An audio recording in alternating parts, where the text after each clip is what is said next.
అండి, ఎలా ఉన్నారు అందరూ? Welcome back to my channel Akshara kitchen. ఇవాళ వీడియో వచ్చేసి ఇంట్లోనే ఎన్నో ఆరోగ్య ప్రయోజనాలు ఉన్న మునగాకు కారపొడిని ఎలా ప్రిపేర్ చేయాలో చూపించబోతున్నాను. దీనికన్నా ముందుగా మన ఛానల్ని ఎవరైనా కొత్త వాళ్ళు చూస్తున్నట్లయితే ప్లీజ్ సబ్స్క్రైబ్ చేసుకోండి. అలాగే వీడియోని స్కిప్ చేయకుండా ఎండ్ వరకు చూసి ఒక చిన్న లైక్ ఇవ్వండి. మీరు ఇచ్చే లైక్ వల్ల మన వీడియో అనేది ఇంకొంతమందికి రీచ్ అవుతుంది. ముందుగా మునగాకును తీసుకొచ్చి కొమ్మలు లేకుండా ఓన్లీ ఆకులను మాత్రమే తీసి బౌల్లోకి వేసుకోవాలి. తర్వాత ఆకుల్ని శుభ్రంగా వాటర్తో కడిగి ఒక పొడి క్లాత్ మీద వేసి ఆరబెట్టుకొని ఒక బౌల్లోకి తీసుకోవాలి. తర్వాత పొయ్యి మీద కళాయి పెట్టుకొని 3 టేబుల్ స్పూన్ల పల్లీలను వేసుకొని పల్లీలని బాగా వేపుకోవాలి.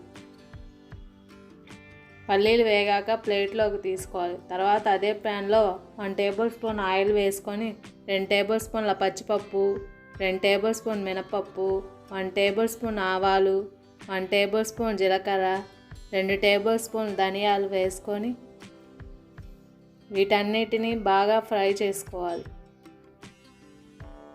ఇవన్నీ వేగాక పక్కకు తీసుకోవాలి.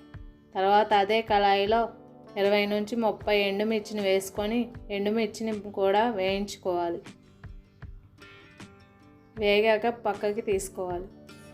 తర్వాత చిన్న నిమ్మపండు సైజు అంత చింతపండుని తీసుకొని 2 నిమిషాలు వేపుకొని ప్లేట్లోకి తీసుకోవాలి. తర్వాత అదే కళాయిలో మళ్ళీ 1 టేబుల్ స్పూన్ ఆయిల్ వేసుకొని 2 కరివేపాకు రెమ్మలు, ముందుగా క్లీన్ చేసి పెట్టుకున్న మునగాకును వేసుకొని మంటని లో ఫ్లేమ్లో అడ్జస్ట్ చేసుకొని ఆకు క్రిస్పీగా అయ్యేంత వరకు గరిటెతో కలుపుతూ ఫ్రై చేసుకోవాలి.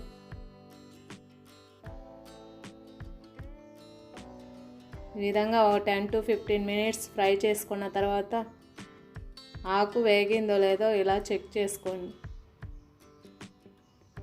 ఇప్పుడు ఫ్లేమ్ ఆఫ్ చేసి ముందుగా వేయించి పెట్టుకున్న పల్లీలని ఎండుమిర్చిని మిక్సీ జార్లో వేసుకొని 1 టేబుల్ స్పూన్ పసుపు, 1 టేబుల్ స్పూన్ ఉప్పు వేసుకొని గ్రైండ్ చేసుకోవాలి.